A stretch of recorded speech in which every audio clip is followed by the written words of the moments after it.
चीन विरुद्ध नेपाली भूमि प्रयोग हुन नदिने विश्वास दिलाए भन्दै परराष्ट्र मन्त्री खड्काको भनाई। कृष्णहरि पुष्कर बने अर्थ सचिव, राजस्वमा दङ्गाल। विमानस्थलमा चरा धपाउने गुलेली र मट्याङ्ग्रा किन्न 3 लाख बजेट। श्रीमान श्रीमतीको झगडाले परिवार नै सखाप। करारमा इन्जिनियर र डाक्टर राख्ने काठमाडौँ महानगरपालिकाको तयारी। एक्लै अघि बढ्यो एमाले। चीनमा नयाँ भाइरसको संक्रमण, सजग रहन आग्रह गरियो। पछिल्लो 24 घण्टामा नेपालमा एकै दिन कोरोना संक्रमणबाट 5 जनाको मृत्यु, 815 जनामा कोरोना संक्रमण पुष्टि। काठमाडौँ महानगरको बैठकमै चर्काचर्की। सरकारले असहयोग गरेको भए बागमतीमै फोहोर फाल्ने, वडाध्यक्षहरूको चेतावनी। एकीकृत समाजवादीभित्र व्यक्तिवाद बढेको छ भन्दै माधव कुमार नेपालको धारणा। निर्वाचन आयोगले 77 वटै जिल्लामा कन्सर्ट गर्ने। छापा मार्न जाँदा जब अर्को मेन पावर कम्पनीका 87 वटा पासपोर्ट भेटिए त्यसपछि भयो हंगामा। भागभण्डामा माओवादीको फर्मुला, कांग्रेस र बाँकी 4 दललाई 50-50% सिट। विश्वविद्यालयमा तालबन्दी नगर्न शिक्षा मन्त्री पौडेलको आग्रह। दक्षिण कोरियामा बाढीका कारण मृत्युको संख्या 11 पुग्यो। अर्थको सीसीटीभी फुटेज बारेमा आइजिपी, प्राविधिक कुरा मलाई थाहा हुँदैन विज्ञले भन्छन्। नेपाललाई सूचना नै नदिई चीनले बन्द गर्यो तातो पानी र रसुवागढी नाका। प्रधानमन्त्री शेरबहादुर देउबा र पत्नी आराजु पुरानो क्षेत्र नछाड्ने। युक्रेन युद्ध भड्काउने प्रमुख शक्ति अमेरिका हो भन्दै चिनिया राजदूतको भनाई। योग्यतामाथि प्रश्न उठाउँदै भुवन केसी विरुद्ध सर्वोच्चमा मुद्दा कसले हाल्यो, यसबारे महत्त्वपूर्ण सूचना। काठमाडौँ महानगरमा बालेन शाहको प्रश्न, सल्लाह दिएको हो कि विवाद गर्न खोजेको हो? दर्शक महानुभावहरू नमस्कार। स्मार्ट खबरको न्युज बुलेटिनमा यहाँहरूलाई हार्दिक स्वागत छ। म आर्यन न्युपाने। आज मिति विक्रम सम्वत 2079 साल साउन 27 गते शुक्रबार, इस्वी सम्वत 2022 अगस्त 22 तारिक। आज साउन शुक्ल पूर्णिमा, जनी पूर्णिमा र रक्षाबन्धन पनि रहेको छ। त्यसैगरी गाई जात्रा, ऋषि तर्पणी, काती खाने दिन संस्कृत दिवस भन्ने गरिन्छ। दर्शक महानुभावहरू, रक्षाबन्धनको तपाईहरूलाई धेरै धेरै शुभकामना। दर्शक महानुभावहरू, सदाको चाहिँ आज पनि हामी उपस्थित भइसकेका छौँ आजका मुख्य समाचारहरू लिएर। हामीलाई अन्तिमसम्म हेर्नुहोला अनि हाम्रो मेहनतका लागि यो भिडियोमा एउटा लाइक अवश्य गर्नुहोला। दर्शक महानुभावहरू, पल पलको न्युज अपडेटका लागि हाम्रो च्यानललाई सब्स्क्राइब गरी नजिकै आउने बेल आइकनलाई क्लिक गर्नुहोला। कहाँबाट हेर्दै हुनुहुन्छ अनि के कस्तो लाग्दैछ आफ्ना कुराहरू तलको कमेन्ट बक्समा कमेन्ट गर्नुहोला। दैनिक रूपमा हेर्नुहुन्छ भने रेगुलर भनेर लेख्नुहोला। आज पहिलोचोटि हो भने फर्स्ट टाइम भनेर लेखिदिनुहोला। दर्शक महानुभावहरू, देशभित्रबाटै रहनु भएको छ भने आफ्नो गाउँ, ठाउँ, सहर अनि जिल्लाको नाम लेखिदिनुहोला। विदेशबाट हामीलाई हेर्नु भएको छ भने कुन देशबाट हेर्नु भएको छ त्यो कुरा पनि तलको कमेन्ट बक्समा कमेन्ट गरिदिनुहोला। आउनुहोस् दर्शक महानुभावहरू, आजका मुख्य समाचार सुरु गरौँ। काठमाडौँ महानगरपालिकाका मेयर बालेन शाहले सल्लाह दिएको कि विवाद गर्न खोजेको भन्दै सोधेको प्रश्नको प्रसङ्गबाट। काठमाडौँ महानगरपालिकाका मेयर बालेन्द्र शाहका लागि कार्यपालिकाको 7औं बैठक पनि सुखद हुन सकेन। बैठकमा सदस्यहरूले उपत्यकाको फोहोर व्यवस्थापन तत्कालै गर्नुपर्ने अडान पनि राखे। पहिलो कार्यपालिका बैठकमा कांग्रेसबाट निर्वाचित वडा नम्बर 16 का अध्यक्ष मुकुन्द रिजालसँग चर्काचर्की परेपछि सुरु भएको बखेडा अझै पनि रोकिएको छैन। 5औं बैठकमा पनि वडा अध्यक्षहरूसँग तनावग्रस्त भएको थियो। 7औं गाउँ कार्यपालिकाको बैठक पनि उस्तै रहेको थियो। स्वतन्त्रबाट मेयर बनेपछि कार्यपालिका बैठक लाइभ गर्ने पहिलो निर्णय गरेकाले बालेनले 5 असारको कार्यपालिका लाइभ नगर्ने बताएपछि विरोध सुरु भएको थियो भने आजको बैठकमा सबै वडा अध्यक्षहरूले काठमाडौँको फोहोर व्यवस्थापन गर्नुपर्ने माग गरेका थिए। काठमाडौँ उपत्यकामा शुक्रबार गाई जात्रा पर्व मनाइन्छ तर फोहोरले आक्रान्त बनेको छ। बैठकमा वडा अध्यक्षले यसलाई तत्कालै व्यवस्थापन गर्नुपर्ने माग राखे। फोहोर व्यवस्थापनका लागि के काम भयो भन्दै गरेको पहिलो प्रश्नमा मेयर बालेनले आक्रोशित जवाब दिएका थिए। फोहोर लैजाने सडक निर्माण नभएकाले समस्या भएको बताएका थिए। बैठकमा आक्रोशित बन्दै बालेनले भने सडक बन्दैछ, 5 मिनेटमा मैले लैजान सक्छु त भन्दै प्रश्न गरेका थिए। लामो समयदेखि उपत्यकाको फोहोर व्यवस्थापन गर्न नसकी सडकमा असरल्ल भएको थियो भने आज अर्थात् शुक्रबार गाई जात्रा सुरु भएको छ भने आज रातिमा सो फोहोर व्यवस्थापन गर्नुपर्ने सहभागीले समेत बताएका थिए। दर्शक महानुभावहरू, त्यसै गरी सल्लाह दिएको कि विवाद गर्न खोजेको भन्दै काठमाडौँ महानगरपालिकाका मेयर बालेन शाहले उक्त प्रश्न गरेका थिए। प्रधानमन्त्री शेरबहादुर देउबा र पत्नी डाक्टर आराजु राणा पुरानै क्षेत्रबाट संसदीय निर्वाचन लड्ने भएका छन्। प्रधानमन्त्री शेरबहादुर देउबा गृह जिल्ला डडेलधुरा र पत्नी डाक्टर राणा कैलाली क्षेत्र नम्बर 5 बाट संसदीय निर्वाचन लड्ने तयारीमा लागेकी हुन्। यद्यपि दुवैले पुरानो निर्वाचन क्षेत्र छाडेर नयाँ क्षेत्रको खोजी गरिरहेको चर्चा चलिरहेको छ। तर बालुवाटार निकट स्रोतले क्षेत्र परिवर्तन बारेमा सञ्चार माध्यममा आएका समाचारमा सत्यता नभएको समेत दावी गरेको छ। प्रधानमन्त्री डडेलधुराबाटै र पत्नी आराजु कैलाली 5 बाट उठ्नु सक्नुहुन्छ। स्रोतले भन्यो, कसले कसरी अफवाह फैलाउँछ थाहा छैन, तर यति बुझ्नुस् ती क्षेत्रमा परिवर्तनमा सत्यता छैन भन्दै बताइएको छ। कांग्रेस कैलालीले पनि प्रधानमन्त्री पत्नी डाक्टर राणा कैलाली 5 बाटै निर्वाचनमा लड्ने दावी समेत गरेको छ। यानि कि प्रधानमन्त्री शेरबहादुर देउवा र उनकी पत्नी आरजुली पुरानो क्षेत्र नछाड्ने भएका छन्। चीनतर्फका दुवै नेकाबाट आवजावत बन्द भएको छ। बुधबारदेखि चीनले पूर्ण रूपमा नेपालसँग जोडिएका स्थलमार्गका रसुवागढी र तातोपानी नाका कुनै पनि सूचना नदिई बन्द गरेको हो। तातोपानी भन्सार कार्यालयका प्रमुख नारद गौतमले चीनले बुधबारदेखि कुनै पनि माल सामान आवजावत हुन नदिएको हामीलाई जानकारी दिएका छन्। उनले भनेका छन्, चीनिया पक्षले कुनै पनि सूचना नै नदिई नाका बन्द गरेको हो। नेपाली पक्षले चीनतर्फको नाकामा रहेसँग बुझ्दा कोरोना नै मुख्य कारण रहेको बताएका छन्। तातोपानीसँगै चीन रसुवागढी नाका समेत बन्द गरेको छ भने चीनले कोरोना नियन्त्रणका लागि नाकामा कडाई गर्दै आएको छ र कोरोना सुरुको भएको वर्ष अर्थात् 2076 माघ 14 गतेदेखि नेपालतर्फको नाकामा कडाई समेत गरेको थियो। यानि कि नेपाललाई सूचना नै नदिई चीनले तातोपानी र रसुवागढी नाका बन्द गरेको छ। पछिल्लो 24 घण्टामा नेपालमा कोरोना संक्रमणबाट 5 जनाको मृत्यु भएको छ भने थप 815 जना संक्रमित भएका छन्। स्वास्थ्य तथा जनसङ्ख्या मन्त्रालयका अनुसार 4534 जनाको परीक्षणमा 815 जनामा कोरोना संक्रमण पुष्टि भएको हो। स्वास्थ्य मन्त्रालयका अनुसार 2411 जनाको पीसीआर परीक्षण गर्दा 465 जना र 2123 जनाको एन्टिजेन परीक्षण गर्दा 350 जनामा कोरोना संक्रमण देखिएको मन्त्रालयको भनाइरहेको छ। यस्तै आज कोरोना सक्रिय संक्रमितको संख्या 5869 पुगेको छ भने पछिल्लो 24 घण्टामा 476 जना कोरोना संक्रमण मुक्त भएका छन्, जसमध्ये 5677 जना होम आइसोलेसनमा रहेका छन् भने 192 जना संस्थागत आइसोलेसन र 60 जना आइसियुमा रहेका छन्। यस्तै 8 जनाको भेन्टिलेटरमा राखेर उपचार भइरहेको पनि मन्त्रालयले बताएको छ। आज थपिएसँगै नेपालमा कोरोना संक्रमितको कुल संख्या 11,38,445 पुगेको छ। दर्शक महानुभावहरू, कोरोना भयावह रूपमा अगाडि बढ्दै गइरहेको छ। यसबारेमा सबैले सतर्कता अपनाउन जरुरी छ। त्यसैकारण तपाईहरू बाहिर जाँदा मास्क लगाएर जानुहोला र सेनिटाइजरको प्रयोग गर्ने गर्नुहोला र साथमा बाहिरको खानेकुराहरू धेरै खानुहुन्छ भने त्यसमा पनि अलि सोचेर खाने गर्नुहोला।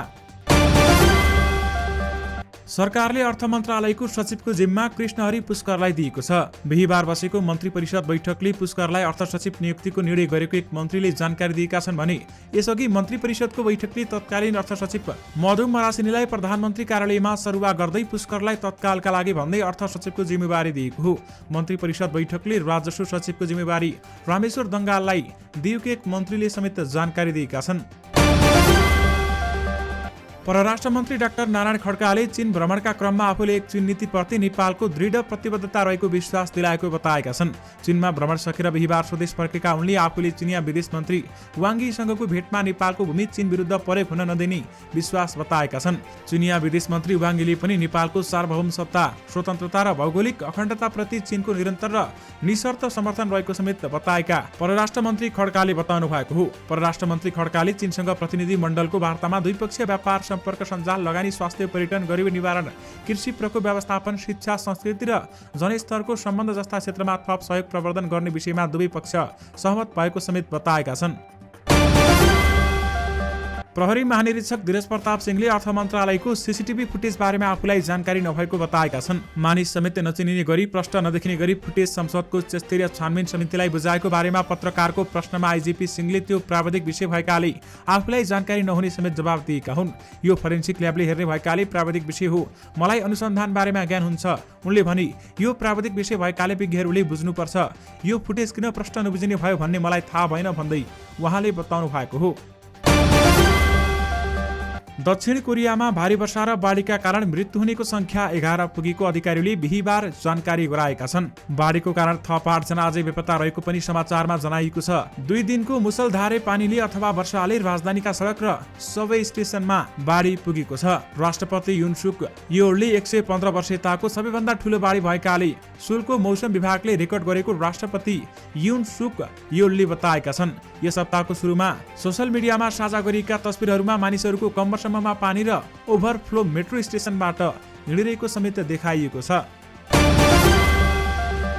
शिक्षा विज्ञान तथा प्रविधि मन्त्री देवेन्द्र पौडेलले विश्वविद्यालयमा तालाबन्दी नगर्न सरकारवाला सबैलाई आग्रह गरेका छन्।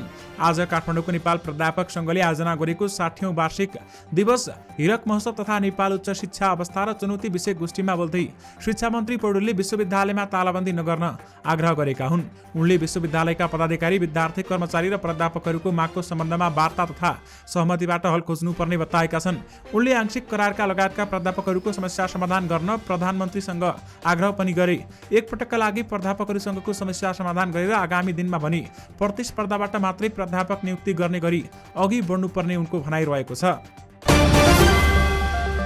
रुसका लागि चुनिया राजदूतले युक्रेन युद्ध भड्काउने प्रमुख शक्ति अमेरिका भएको आरोप लगाएका छन्। वाशिंटनले रुसलाई मिचेर ध्वस्त पार्न खोजेको उनको भनाइ छ भने राजदूत चाङ हानुहीले अमेरिकाले बारम्बार नेटो विस्तार गरेर रुसलाई भित्तामा पुर्याएको र युक्रेनलाई रुसको सट्टा युरोपेली संघमा मिलाउन जोडबल लगाएको समेत बताएका छन्। युक्रेन संकटको पहलकर्ता र भड्काउने प्रमुख शक्ति अमेरिकाले रुसमाथि अभूतपूर्व नाकाबन्दी लगाएर युक्रेनलाई हतियार र सैन्य सामग्री आपूर्ति गरिरहेको छ भन्दै उनले बताएका थिए। राजदूत चाङले चीन रुस सम्बन्ध इतिहासकै उत्तम अवधिमा प्रवेश गरेको समेत बताएका छन्।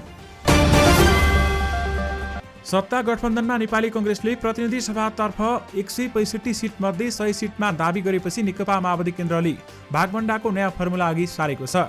165 सिटलाई 100% मानेर कांग्रेसलाई 50% र गठबन्धनका बाँकी 4 दललाई 50% सिट बाँडफाँड हुनुपर्ने माओवादीको तर्क रहेको छ। कांग्रेसले 100 सिट दाबी गरेको छ भने गठबन्धन गरेर एकल बहुमत ल्याउने रणनीतिमा कांग्रेस देखिन्छ भने गठबन्धनमा ठूलो पार्टी कांग्रेस होला। त्यसमा हामीहरूले नै भोट हालेर हुने हो भन्दै प्रचण्ड निकट एक स्थायी समिति सदस्यले भनेका छन्। गठबन्धनमा कुनै पनि एउटा पार्टीलाई मात्रै ठूलो बनाउने गरी तालमेल हुँदैन, गठबन्धनको समझदारी अनुसार सिट बाँडफाँड हुनुपर्छ भन्दै बताइएको छ। काठमाडौँ स्थित सिनामङ्गलमा रहेको व्हाइट हर्स मेनपावरले विज्ञापन प्रकाशन बिना मलेसियामा रोजगारी जाने युवाहरूको अन्तर्वार्ता लिइरहेको भन्ने सूचनाका आधारमा वैदेशिक रोजगार विभाग आयो। श्रम रोजगार तथा सामाजिक सुरक्षा मन्त्री शेरबहादुर कुँवरले नै छापा हान्न विभागलाई निर्देशन दिएका थिए। त्यही आधारमा विभागको टोली कम्पनीमा छापा हान्न निस्किएको थियो। छापा मार्ने क्रममा त्यस्तो सूचना अनुसार केही पनि भेटिएन।